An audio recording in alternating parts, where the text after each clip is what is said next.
இந்த சம்பவம் நடந்ததுக்கு அப்புறம் அதுக்கு முன் கரூர் சம்பவத்துக்கு பின்ன தமிழ்நாட்டை பிரிச்சிடலான்னு அதுக்கு முன்னாலெல்லாம் நம்ம பெருமையை மேடையில் பேசும்போது எல்லா டிவிலாம் பேசும்போது தமிழ்நாட்டில் வந்து உத்தரப்பிரதேசக்காரன் பார் அங்கேருந்து பஞ்சமலை கிளிக்கு வந்திருக்கான் அவனை பாரு நாகரிகம் இல்லை அது இல்லைன்றன எல்லாம் காரி தூப்புறானே. நம்ம எந்த உத்தரப்பிரதேசத்துலையும் எந்த பீகார்லையும் ஒரு நடிகனை பார்ப்பதற்காக கூடி நின்று நசுங்கி செத்தவனே கிடையாதுன்னு.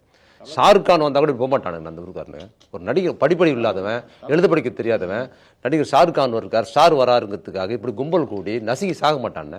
நம்ம ஊரில் வந்து இப்படி ஒரு நடிகனை பார்ப்பதற்காக நசுங்கி 40 பேர் செத்துருக்கான். அதை பற்றி எந்த சூடு சொல்ல இந்தியாவிலே ரொம்ப அவ்வளோ பண்ணவனை சப்போர்ட் பண்ணுறான் பாருங்கண்ணே. இவன் என்னன்னா நமக்கும் விஜய்க்கும் ஒன்றும் வாக்கியா தகராறுலாம் ஒன்றும் கிடையாது, எதுவுமே கிடையாது.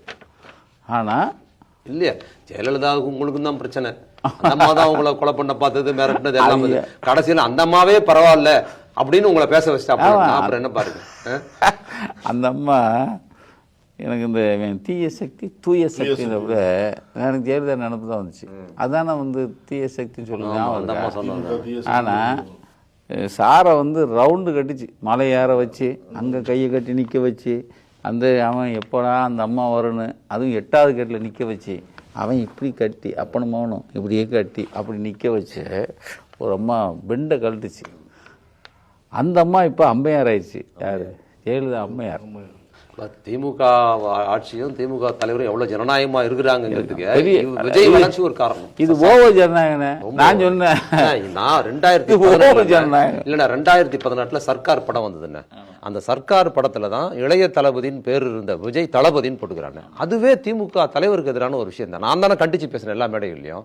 தளபதினு எப்படி போட்டுக்கலாம்? தளபதினா தமிழ்நாட்டில் அந்த ஒரே தளபதினா தலைவர் மு க ஸ்டாலின் ஒருத்தர் தான். அவர் படத்தை நீ போடலாமா? நீ புரட்சி தலைவர்னு போடுவியா? புரட்சி தலைவின்னு போட்டுக்க முடியுமா? போட்டா விடுவாங்களா? சினிமாவில் சூப்பர் ஸ்டார்னு போட்டுக்கிறது இல்ல உலகநாயகன் போட்டுப்பியா? யாரோட பட்டத்தை எடுத்து நீ போட முடியாத போது அப்போ பொலிட்டிக்கலா தளபதின்னு சொன்னாதான் திமுக காரங்க முன்னால தெரியும். அவர் பேரே சொல்ல மாட்டாங்க.